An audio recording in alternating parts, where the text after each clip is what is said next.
بسم اللہ الرحمن الرحیم۔ السلام علیکم۔ ہم جو کتاب پڑھ رہے ہیں اس کا نام ہے شیعت کا مقدمہ۔ کتاب کی تالیف حسین الامینی صاحب نے کی ہے۔ یہ کتاب آپ کی خدمت میں کاشان بصیرت آڈیو بک سیکشن کی جانب سے پیش کی جا رہی ہے۔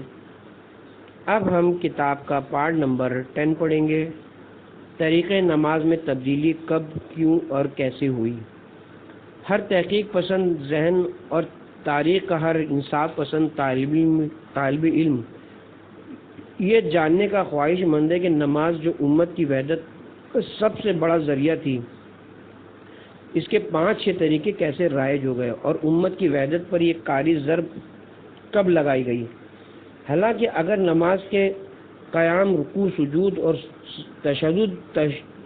تشہد وغیرہ کے اذکار پر غور کیے جائے تو صاف نظر آتا ہے کہ شیعوں اور اہل سنت کے نزدیک ان میں سے بعض بالکل ایک جیسے ہیں اور بعض میں بہت معمولی سا فرق ہے، اور ہمارے محترم علماء کرام اگر تھوڑی سی برداشت کا مظاہرہ کریں تو اس امت کی وحدت قائم ہو سکتی ہے۔ خیر، جہاں تک ہمارے سوال کے پہلے حصے کا تعلق ہے تو اس سلسلے میں جواباً عرض ہے کہ نماز کے طریقے میں تبدیلی یکدم نہیں ہوئی بلکہ آہستہ آہستہ ہوتی رہی۔ مثلاً بخاری اور مسلم کی روایت ہے، مطرف بن عبداللہ کہتے ہیں کہ ہم نے بصرہ میں حضرت علی کے پیچھے نماز پڑھی۔ جب ہم نماز سے فارغ ہوئے تو حضرت عمران بن حسین جو کہ صحابی رسول تھے، انہوں نے میرا ہاتھ پکڑ کر کہا، انہوں نے حضرت علی نے ایسی نماز پڑھائی جیسے آ حضرت پڑھایا کرتے تھے، یا یوں کہا انہوں نے مجھ کو آ حضرت کی نماز یاد دلائی۔ بخاری اور مسلم کی اس حدیث میں تھوڑا سا غور کیے جائے تو مزید وضاحت کی ضرورت نہیں رہتی کہ طریقۂ نماز میں تبدیلی کی ابتدا اس عہد میں شروع ہو چکی تھی۔ تبھی تو حضرت عمران بن حسین کو کہنا پڑا کہ حضرت علی نے ہم کو ویسی نماز پڑھائی جیسے نبی اکرم صلی اللہ علیہ وآلہ وسلم پڑھایا کرتے تھے۔ اب رہا ہمارے سوال کا دوسرا حصہ کہ نماز کے طریقے میں تبدیلی کیوں ہوئی۔ اس سلسلے میں ہمارا جواب یہ ہے کہ آن حضرت کے بعد اگر امت ایک مرکز یعنی آل رسول سے وابستہ رہتی تو نماز جیسے روزمرہ کے مسائل میں اختلاف رونما نہ ہوتا۔ جب مرکز ایک نہ رہا تو اختلاف پیدا ہونا فطری امر تھا۔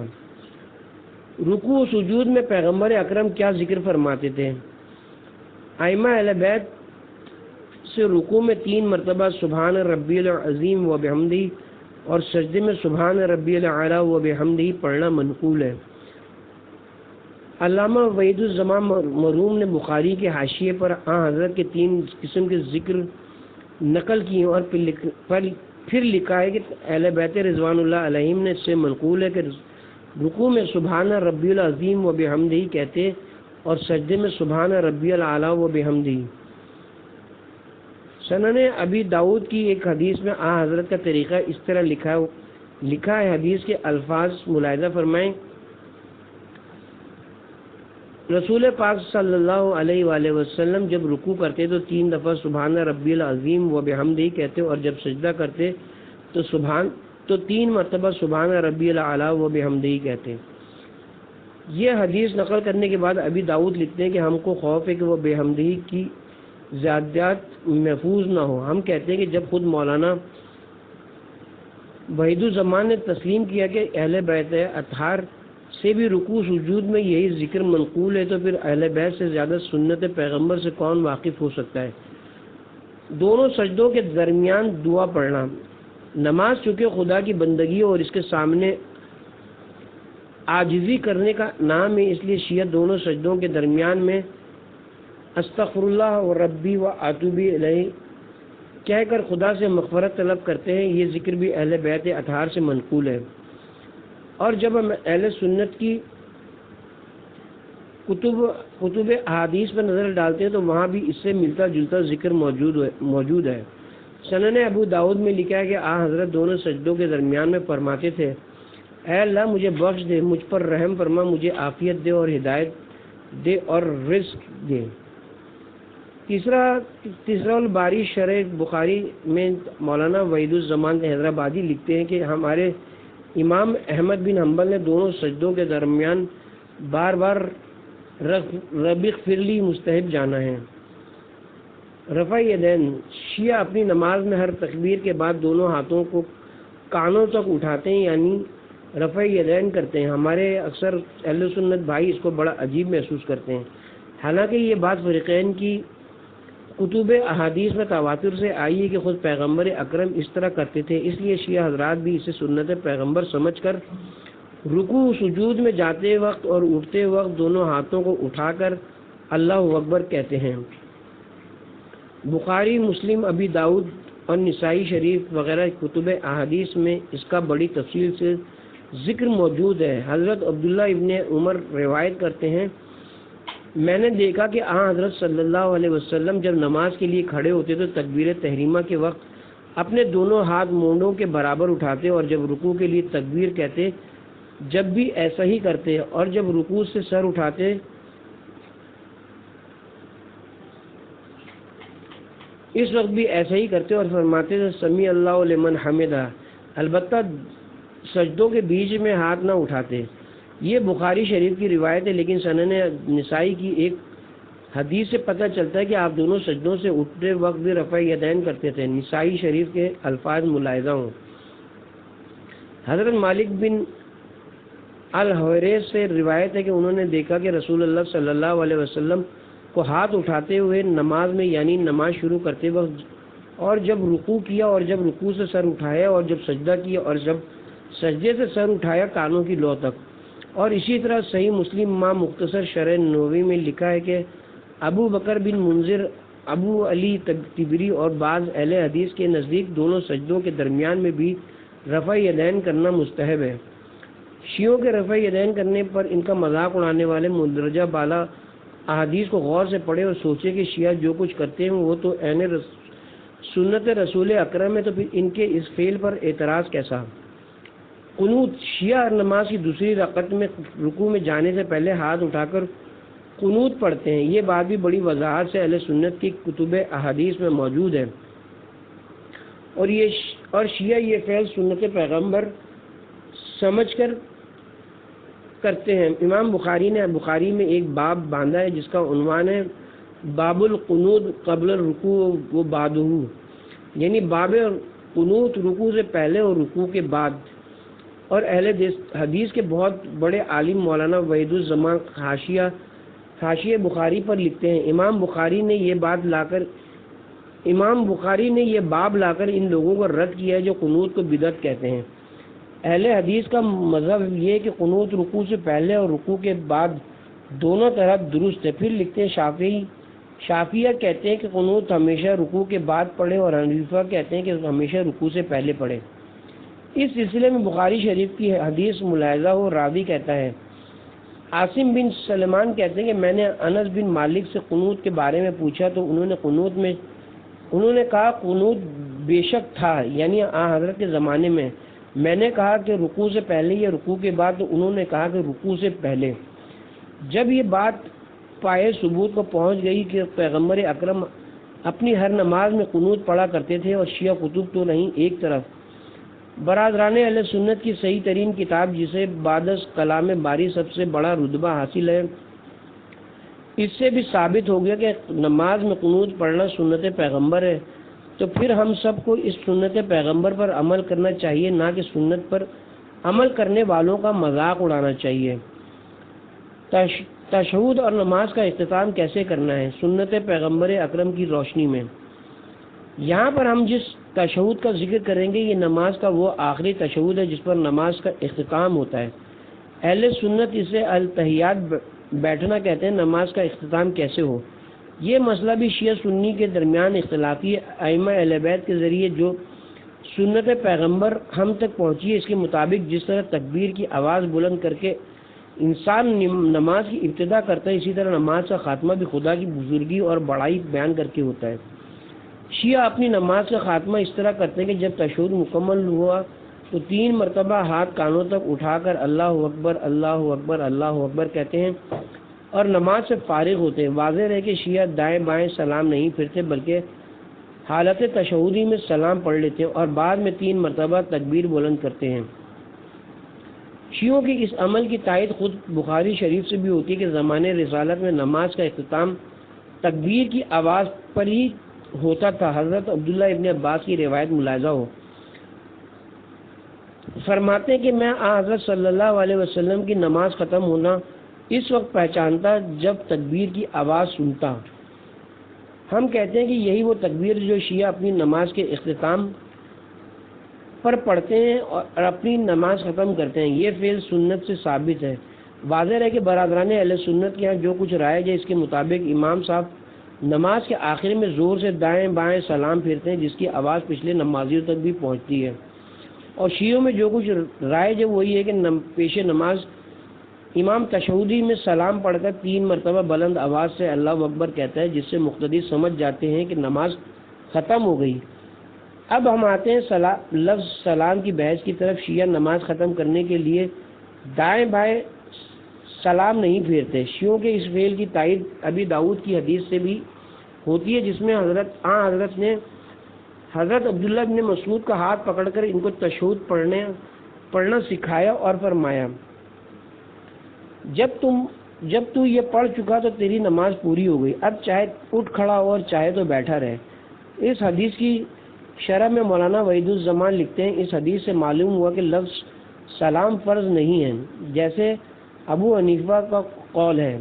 اس سے ملتی جلتی بات صحیح ترمذی میں بھی ہے، جب آخری قعدہ میں بیٹھ چکا ہو تو سلام سے قبل کوئی حدث کیا، یعنی کوئی ایسا فعل جس سے پتہ چل جائے کہ یہ شخص اب نماز نہیں پڑھ رہا ہے، تو اس کی نماز جائز ہوگی۔ اور علامہ عبد الرحمن الجزیری اپنی فقہ کی تحقیقی کتاب میں سنن ابو داؤد کے مذکورہ بالا الفاظ جو حضرت نے حضرت عبداللہ بن مسعود کو سکھائے تھے نقل کرتے ہوئے لکھتے ہیں کہ جب یہ تشہد کہہ لیا تو نماز پوری ہو گئی، اب کھڑے ہو جانا چاہو تو کھڑے ہو جاؤ اور بیٹھنا چاہو تو بیٹھ جاؤ۔ مقصد یہ کہ حضور نے نماز سے باہر آنے کے لیے لفظ السلام کہنے کا حکم نہیں دیا۔ جب حضور نے نماز سے باہر آنے کے بعد لفظ السلام کہنے کا حکم نہیں دیا تو پھر ہماری برادران اہل سنت سے اپیل ہے کہ وہ سنت پیغمبر کے مطابق عمل کریں، یا پھر کم از کم شیعوں پر اعتراض تو نہ کریں۔ جمع بین الصلاتین یعنی 2 نمازوں کو اکٹھے پڑھنا۔ شیعہ ظہر، عصر اور مغرب عشاء کی نماز ملا کر پڑھ لیتے ہیں۔ ہم یہ کام بھی اپنی طرف سے نہیں بلکہ سنت پیغمبر کی روشنی میں کرتے ہیں۔ بخاری شریف میں حضرت ابن عباس سے روایت ہے، حضرت ابن عباس فرماتے ہیں، میں نے حضرت کے ساتھ ظہر و عصر 8 رکعتیں اور مغرب و عشاء 7 رکعتیں ملا کر پڑھیں، درمیان میں سنت وغیرہ کچھ نہیں۔ عمروں نے کہا، میں نے ابو الشقا سے کہا، میں سمجھتا ہوں کہ آپ نے ظہر میں دیر کی اور عصر میں جلدی، اور عشاء میں جلدی کی اور مغرب میں دیر کی۔ ابو الشقا نے کہا کہ میں بھی ایسے ہی سمجھتا ہوں۔ اس حدیث کی شرح میں مولانا وحید الزمان خان لکھتے ہیں کہ یہ حدیث صاف ظاہر ہے کہ 2 نمازوں کو جمع کرنا جائز ہے۔ دوسری روایت میں یہ واقعہ مدینے کا نہ وہاں کوئی خوف تھا نہ بارش تھی، اوپر گزر چکا ہے کہ اہل حدیث کے نزدیک یہ جائز ہے۔ دوسری حدیث انہی حضرت ابن عباس سے روایت ہے۔ حدیث کے الفاظ یوں ہیں، عبداللہ روایت ہے کہ حضرت نے مدینے میں رہ کر، یعنی سفر نہ تھا، 7 رکعتیں مغرب اور عشاء کی اور 8 رکعتیں ظہر اور عصر کی ملا کر پڑھیں۔ ایوب سختیانی نے جابر بن زید سے کہا شاید بارش کی رات میں ایسا کیا گیا ہو۔ انہوں نے کہا شاید۔ اس آخری فقرہ یعنی جابر بن زید نے کہا شاید بارش کی رات میں ایسا کیا گیا ہوگا کی شرح میں مولانا وحید الزمان لکھتے ہیں، یہ جابر کی ایک احتمالی بات ہے، مسلم کی روایت سے اس کی غلطی ثابت ہوتی ہے۔ اس میں یہ ہے کہ نہ زمینہ تھا نہ کوئی اور خوف۔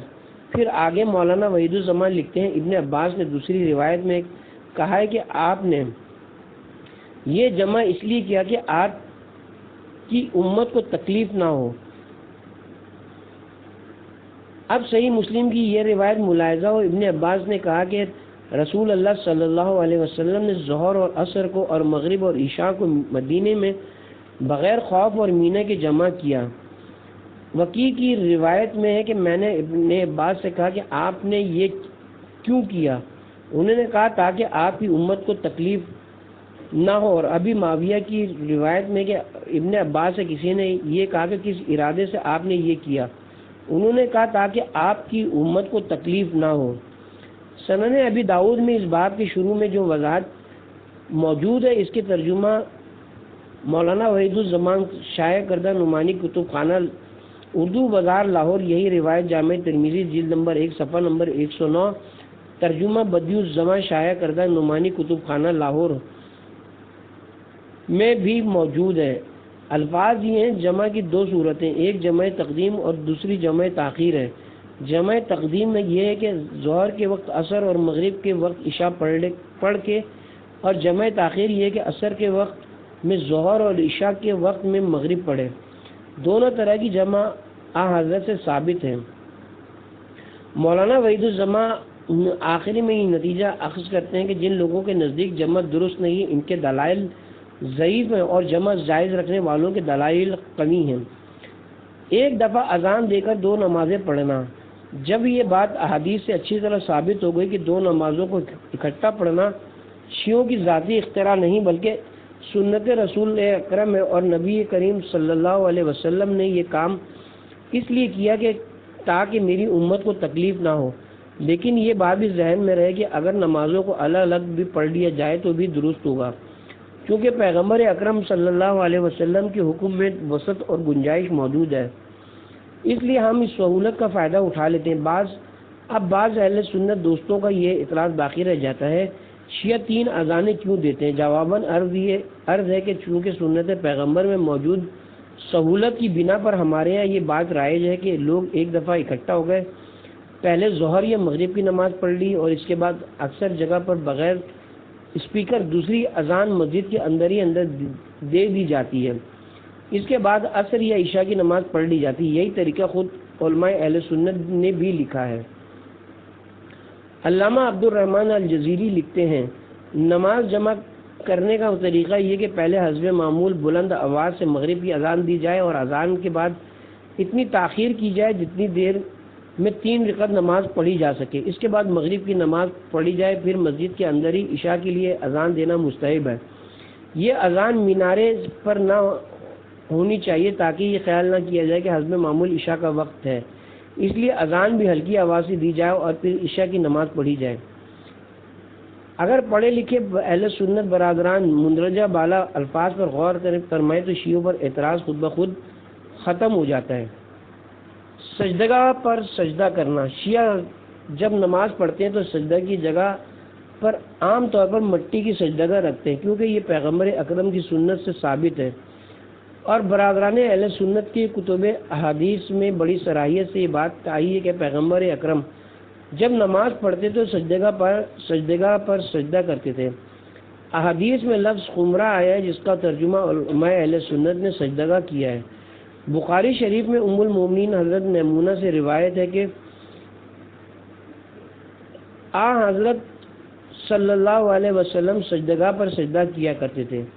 مولانا وحید الزمان اس حدیث کی شرح میں لکھتے ہیں، تمام فقہا نے اس پر اتفاق کیا کہ سجدگاہ پر نماز درست ہے، مگر عمر بن عبدالعزیز سے منقول ہے کہ ان کے لیے مٹی لائی جاتی، وہ اس پر سجدہ کرتے، اور ابی شیبہ نے عروہ سے بیان کیا کہ وہ سوائے مٹی کے کسی اور چیز پر سجدہ کرنا مکروہ جانتے تھے۔ بلکہ امام بخاری نے بخاری شریف اور امام ابو داؤد نے سنن ابی داؤد میں ایک الگ باب باندھا ہے جس کا عنوان الصلاۃ علی الخمرہ، یعنی سجدہ گاہ پر نماز پڑھنا۔ پیغمبر اکرم کا سجدہ گاہ پر نماز پڑھنا ایسی مشہور بات ہے کہ جسے اکثر بڑے بڑے محدثین نے اپنی کتب احادیث میں نقل کیا ہے۔ ام المومنین حضرت میمونہ کی روایت جو پیچھے بخاری کے حوالے سے نقل ہوئی ہے وہی روایت مسلم شریف میں موجود ہے۔ اس کے علاوہ ترمذی شریف میں بھی حضرت ابن عباس سے حضرت کی سجدگاہ پر نماز پڑھنے کی روایت موجود ہے۔ انہی حقائق کی بنا پر اہل سنت کے مدینے میں پیدا ہونے والے امام مالک فرماتے ہیں، زمین کے علاوہ کسی اور چیز پر یا نباتات پر نماز پڑھنا مکروہ ہے۔ خمرہ کیا ہے؟ جن احادیث میں حضرت کا سجدگاہ پر نماز پڑھنا نقل ہوئے ان کے الفاظ عام طور پر یہ ہیں، یعنی حضرت خمرہ پر سجدہ کرتے تھے۔ مولانا وحید الزمان خان حیدرآبادی نے الغائط الحدیث نامی کتاب لکھی جو کئی جلدوں میں، اس میں وہ لکھتے ہیں خمرہ وہ چھوٹا ٹکڑا بوریے کا یا کھجور کے پتوں کا بنا ہوا جس پر ہر سجدے میں آدمی کا سر فقط آ سکتا ہے۔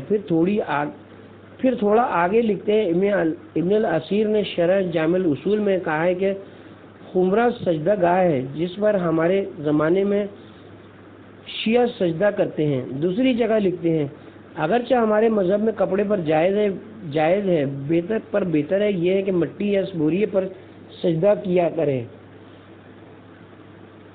مولانا وحید الزمان خان کا اعتراف۔ سجدہ پر سجدہ کرنے کی بحث سمیٹتے ہوئے مولانا وحید الزمان لکھتے ہیں میں کہتا ہوں کہ اس حدیث سے سجدہ رکھنا مصنون ٹھہرا اور جن لوگوں نے اس سے منع کیا اور راوزیوں کا طریقہ قرار دیا ان کا قول صحیح نہیں ہے۔ میں تو کبھی بھی اتباع سنت کے لیے پنکھ جو بوریے سے بنا ہوتا ہے بجائے سجدگاہ کے رکھ کے اس پر سجدہ کرتا ہوں اور جاہلوں کے طعن و تشنے کی کچھ پرواہ نہیں کرتا۔ ہمیں سنت رسول اللہ سے غرض ہے کوئی راوزی کہے یا کوئی خارجی پڑا بکا کرے۔ دوسری جگہ پر اہل حدیث عالم لکھتے ہیں کہ جس مسجد میں کپڑے کا فرش ہوتا ہے تو میں اکثر اس پر اپنا بوریہ بچھا کر نماز پڑھتا ہوں۔ بعض اہل سنت والجماعت حضرات خواہ مجھ پر لعن طعن کرتے ہیں، یہ نہیں سمجھتے کہ ہم ایسی نماز کیوں پڑھتے ہیں جو سب کے نزدیک جائز ہو، اسی لیے یہ نہیں سمجھتے کہ ہم ایسی نماز کیوں نہ پڑھیں جو سب کے لیے جائز ہو، اسی میں زیادہ احتیاط ہے۔ حضرت سے کپڑے پر بھی نماز پڑھنا منقول ہے مگر فرائض کا کپڑے پر پڑھنا جائز نہیں ہے، وہ صحابہ سے منقول ہے۔ حضرت کی عادت شریف یہ تھی کہ یا تو مٹی پر نماز پڑھتی یا بوریے پر۔ ہماری دعا ہے کہ اللہ ہم سب کو اس سنت پر چلنے کی توفیق عطا فرمائے۔ وضو میں پاؤں کا مسح کرنا یا دھونے کا اختلاف۔ وضو کا طریقہ قرآن میں انتہائی سادہ انداز میں بیان کیا گیا ہے۔ سورہ مائدہ کی آیت نمبر 6 میں ارشاد خداوندی ہے۔ شیعہ سنی علماء کا اتفاق ہے وضو میں 4 چیزیں فرض ہیں، باقی امور دھونا اور منہ پر اور ناک میں 3 بار پانی ڈالنا سنت ہے۔ جو امور فرض ہیں ان کا ذکر مذکورہ بالا آیت میں موجود ہے۔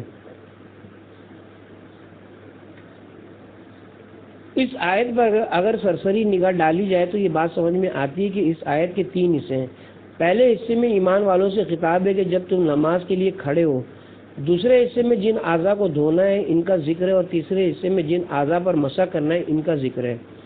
اس آیت کا ترجمہ ملاحظہ ہو، اے ایماندارو جب تم نماز کے لیے آمادہ ہو تو اپنے منہ اور کہنیوں تک ہاتھ دھو لیا کرو اور اپنے سروں کا اور ٹخنوں تک اپنے پاؤں کا مسح کر لیا کرو۔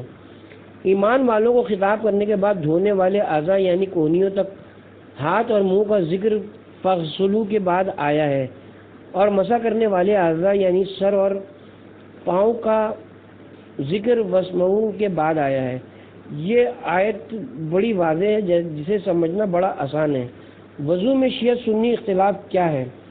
واضح رہے کہ وضو میں شیعہ سنی اختلاف جو کچھ بھی ہے وہ اس آیت کے آخری حصے میں۔ شیعہ موقف تو واضح اور دو ٹوکے کہ آیت میں جن 2 اعضاء کے دھونے کا حکم ہے وضو میں انہیں دھونا ہی ہے، اور جن 2 اعضاء کے مسح کا حکم ہے یعنی سر اور پاؤں ان کا مسح کیا جائے۔ وضو والی آیت کا شیعہ نقطۂ نظر سے ترجمہ اوپر لکھا جا چکا ہے۔ اب علماء اہل سنت کے تراجم ملاحظہ فرمائیں۔ شیخ الہند مولانا محمود الحسن مرحوم اس آیت کا ترجمہ یوں کرتے ہیں، اے ایمان والو جب تم اٹھو نماز کو تو دھو لو اپنے پاؤں اے ایمان والو جب تم اٹھو نماز کو تو دھو لو اپنے منہ اور ہاتھ کونیوں تک اور مل لو اپنے سر کو اور پاؤں ٹخنوں تک۔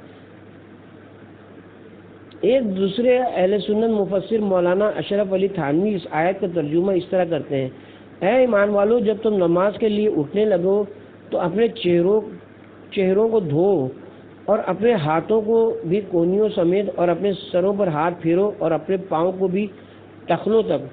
ہمارے پیش نظر مولانا اشرف علی تھانوی مرحوم کا جو ترجمہ ہے 1954 کا ہے اور شیخ برکت اینڈ سنز کشمیری بازار لاہور کا شائع کردہ ہے، لیکن مولانا کے اس ترجمے میں تحریف کر دی گئی اور موجودہ ترجمہ اس طرح ہے کہ اے ایمان والو جب تم نماز کے لیے اٹھنے لگو تو اپنے چہروں کو دھو اور اپنے ہاتھوں کو بھی کونیوں سمیت اور اپنے سروں پر ہاتھ پھیرو اور دھو اپنے پیروں کو بھی ٹخنوں سمیت۔ اسی طرح اکثر اہل سنت مترجم حضرات نے بریکٹ میں دھونے کا لفظ لکھ دیا ہے۔ شیعوں کا طریقہ وضو اور برادران اہل سنت کی ایک غلط فہمی۔ اکثر برادران اہل سنت کے ذہن میں یہ بات بیٹھی ہوئی ہے کہ شیعہ وضو میں پہلے پاؤں دھوتے ہیں، حالانکہ اصل حقیقت اس طرح نہیں، بلکہ اسلام کے احکام ہر غریب، امیر اور مزدور کے لیے یکساں ہیں۔ انسانی معاشرے میں ہر دور میں ایسے افراد موجود رہے ہیں اور آج بھی اکثریت ایسے افراد کی ہے جنہوں نے اپنے کام کاج کے سلسلے میں محنت مزدوری کرنی پڑتی ہے۔ وہ ہر وقت بند جوتا پہن کر اپنے پاؤں پاک و پاکیزہ نہیں رکھ سکتے، اس لیے وضو کرنے سے پہلے انہیں دھو کر پاک کر لیا جاتا ہے اور وضو کے آخر میں ان پر مسح کر لیا جاتا ہے۔ البتہ اگر کسی شخص نے ظہر عصر کی نماز پڑھی ہے اور اس کے بعد جرابیں پہن کر بند جوتا پہن لیے، پھر مغرب عشاء تک اس کے پاؤں پاک رہے ہوں، تو ایسی صورت میں پاؤں پہلے نہیں دھو جاتے بلکہ ان پر صرف مسح کر لیا جاتا ہے۔ برادران اہل سنت کی جرابوں، جوتوں اور موزوں پر مسح کرنے کے چند روایت پر ایک نظر۔ برادران اہل سنت شیعوں پر یہ کہہ کر تنقید کرتے ہیں کہ قرآن تو وضو میں پاؤں دھونے کا حکم دیتا ہے جبکہ شیعہ پاؤں پر مسح کرتے ہیں، لیکن جب اہل سنت کی کتب احادیث پر نظر ڈالی جائے تو وہاں پر صرف پاؤں پر مسح کی روایت موجود نہیں بلکہ جرابوں، جوتوں اور موزوں پر مسح کی بہت ساری روایات موجود ہیں۔ ہم بطور مثال صرف چند روایات پیش کرنے پر اکتفا کرتے ہیں۔ سنن ابن ماجہ کی حدیث ملاحظہ ہو، حضرت مغیرہ بن شعبہ سے روایت ہے کہ حضرت نے وضو کیا اور مسح کیا جرابوں اور جوتوں پر۔ اس حدیث کی شرح میں مولانا وحید الزمان لکھتے ہیں کہ شارع نے اپنی امت پر آسانی کے لیے پاؤں کا دھونا ایسی حالت میں جب موزہ یا جراب یا جوتا چڑھا ہو معاف کر دیا، جیسے سر کا مسح امامہ بندھی ہوئی حالت میں، پھر اس آسانی کو قبول نہ کرنا اور اس میں عقلی گھوڑے دوڑانا کیا ضروری ہے۔ سنن ابی داؤد کی ایک حدیث کی شرح میں مولانا وحید الزمان مرحوم لکھتے ہیں کہ سورہ مائدہ میں جو آیت پاؤں دھونے کی ہے وہ خاص ہے۔ اس صورت میں جب پاؤں میں موزے نہ ہوں اور اگر موزے ہوں تو موزے پر مسح درست ہے۔ جوتوں اور پاؤں پر مسح کرنے والی سنن ابی داؤد کی حدیث ملاحظہ فرمائیں۔ اوس بن اوس ثقفی روایت کرتے ہیں رسول پاک نے وضو کیا اور مسح کیا اپنے جوتوں پر اور اپنے پاؤں پر۔ ہم اس روایت کے بارے میں اتنا ہی عرض کریں گے کہ حضرت نے صرف پاؤں پر ہی مسح کیا ہوگا کیونکہ یہی حکم قرآن میں ہے، باقی راوی کی غلط فہمی ہو سکتی ہے کیونکہ بیک وقت جوتوں پر اور پاؤں پر مسح کرنا خلاف عقل ہے۔ سنن ابن ماجہ کی ایک واضح حدیث حضرت جابر رضی اللہ عنہ سے روایت ہے کہ حضرت گزرے ایک شخص وضو کر رہا تھا اور موزوں کو دھو رہا تھا، وہ سمجھا کہ پیر دھونا فرض ہے، پھر جب موزہ پیر پر موجود ہو تو موزہ دھونا فرض ہے، تو آپ نے ہاتھ سے اشارہ کیا گویا اس کے خیال کو دور کیا اور فرمایا کہ مجھے حکم ہوا ہے مسح کا، اور فرمایا آپ نے اپنے ہاتھ سے اشارہ کیا انگلیوں کی نوکوں سے پنڈلی تک، جڑ تک اور انگلیوں سے لکیر کھینچی۔ یہ حرف بحرف ترجمہ مولانا وحید الزمان مرحوم کا ہے، جو کچھ انہوں نے بریکٹ میں لکھا ہم نے وہ بھی لکھ دیا ہے۔ اس حدیث کے آخری فقرے یعنی مجھے حکم ہوا ہے مسح کا، پھر حضرت اپنے ہاتھ سے پاؤں کی انگلیوں کی نوکوں سے مسح شروع کر کے پنڈلی کی جڑ تک لکیر کھینچ کر بھی بتا رہے ہیں۔ یہ حدیث ہر ذی شعور کو دعوت فکر دے رہی ہے کہ حضرت کا کا سنت طریقہ وہی تھا جو آپ نے ایک صحابی کو بتا رہے ہیں۔ حضرت عبداللہ بن عمرو سے روایت ہے کہ کسی سفر میں رسول اکرم صلی اللہ علیہ وسلم ہم سے پیچھے رہ گئے، پھر آپ ہم سے مل گئے، ہمیں نماز عصر میں دیر ہو گئی تھی، ہم جلدی کے باعث پاؤں پر مسح کر رہے تھے، آپ نے بلند آواز سے پکارا اور 2-3 مرتبہ فرمایا ایڑیوں کے لیے آگ سے تباہی ہوگی۔ یہ حدیث بھی اپنے اندر غور و فکر کا بہت سارا سامان رکھتی ہے اور ہر انصاف پسند کو دعوت فکر دے رہی ہے۔ حضرت عبداللہ بن عمرو کے الفاظ پر غور فرمائیں، یعنی ہم نے وضو کیا اور پاؤں پر مسح کر رہے تھے۔ اب فاضل مترجم مولانا عبدالحکیم اختر شاہ جہاں پوری نے عجیب و غریب تعویل کرتے ہوئے بریکٹ میں جلدی کے باعث پاؤں پر مسح کرنے کا لکھا ہے۔ ہر ذی شعور فرد کے ذہن میں یہ سوال ابھرتا ہے، اگر وضو میں پاؤں دھونے کا حکم ہو، نماز کی خواہ کتنی جلدی کیوں نہ ہوتی؟ کیا ایک صحابی رسول اور پھر رسول پاک کے سامنے غلط وضو کر سکتا تھا؟ حدیث کے الفاظ بتاتے ہیں کہ نماز ابھی شروع نہیں ہوئی تھی، پھر نماز کی تو آخری رکعت میں بھی شامل ہو سکتے ہیں۔ ہم یہ بھی فرض کر لیتے ہیں کہ جناب عبداللہ بن عمرو نے پاؤں دھونے کی بجائے ان پر مسح کر لیا ہو اور حضرت سامنے دیکھ رہے ہوں۔ آپ بانی شریعت تھے، آپ فوراً فرماتے کہ عبداللہ تم لوگ یہ کیا کر رہے ہو؟ وضو میں پاؤں دھونے کا حکم ہے اور آپ لوگ مسح کر رہے ہیں۔ حدیث کے الفاظ پر ذرا غور کریں تو شیعہ موقف کی تائید ہوتی ہے، کیونکہ شیعہ کہتے ہیں وضو میں پاؤں پر مسح کرنے کا حکم ہے، اور اگر پاؤں ناپاک ہو یا مٹی وغیرہ سے آلودہ ہو تو وضو سے پہلے اچھی طرح دھو کر صاف کر لیں۔ اب حدیث شریف کے جو الفاظ ہیں اس میں حضرت نے حضرت عبداللہ بن عمرو وغیرہ کی صرف ایڑیوں کی طرف اشارہ فرمایا، اس کی یہی وجہ سمجھ میں آتی کہ ان کی ایڑیاں مٹی وغیرہ سے آلودہ ہوں گی۔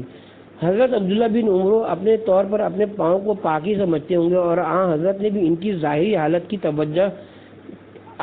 حالت کی طرف توجہ فرمائی تو ان کی توجہ ایڑیوں کی جانب مبذول کروائی، ورنہ آپ سیدھا حکم دیتے کہ پاؤں پر مسح کرنے کی بجائے انہیں دھو۔ اب پاؤں کا مسح کرتے ہوئے دیکھ کر انہیں نہ ٹوکنا صاف بتا رہا ہے کہ وضو میں پاؤں کا مسح ہی کا حکم ہے۔ حضرت علی کا طریقہ وضو۔ حضرت علی علیہ السلام مسجد کوفہ میں تشریف فرما ہے، نماز کا وقت ہوتا ہے۔ فضال بن سیرہ حضرت علی سے نقل کرتے ہیں، اس وقت ان کے حضرت علی کے پاس پانی آیا، انہوں نے پیا اور ہاتھ منہ دھوئے۔ راوی نے سر اور پاؤں کا بھی ذکر کیا۔ یہ ترجمہ مولانا وحید الزماں کا ہے۔ اب حاشیے پر پاؤں کے بارے میں حضرت علی کا طرز عمل لکھتے ہیں کہ ان پر مسح کیا، شاید پاؤں میں موزے ہوں گے۔ ہم کہتے ہیں کہ جب بخاری شریف کی روایت سے ثابت ہے کہ حضرت علی نے وضو میں پاؤں پر مسح کیا تو پھر وحید الزماں کا انداز ملاحظہ فرمائیں۔ پہلے تو ترجمہ کرتے وقت بات کو گول کر گئے اور پھر حاشیے پر لکھا ہے کہ حضرت علی نے پاؤں پر مسح کیا، پھر اپنے دل کو تسلی دیتے ہوئے لکھتے ہیں کہ شاید پاؤں میں موزے ہوں گے۔ مولانا وحید الزمان یا دیگر علماء اہل سنت جو ان کے جی میں آئے تعویلیں کرتے رہے ہیں، قرآن و سنت سے پاؤں کا مسح ہی ثابت ہے۔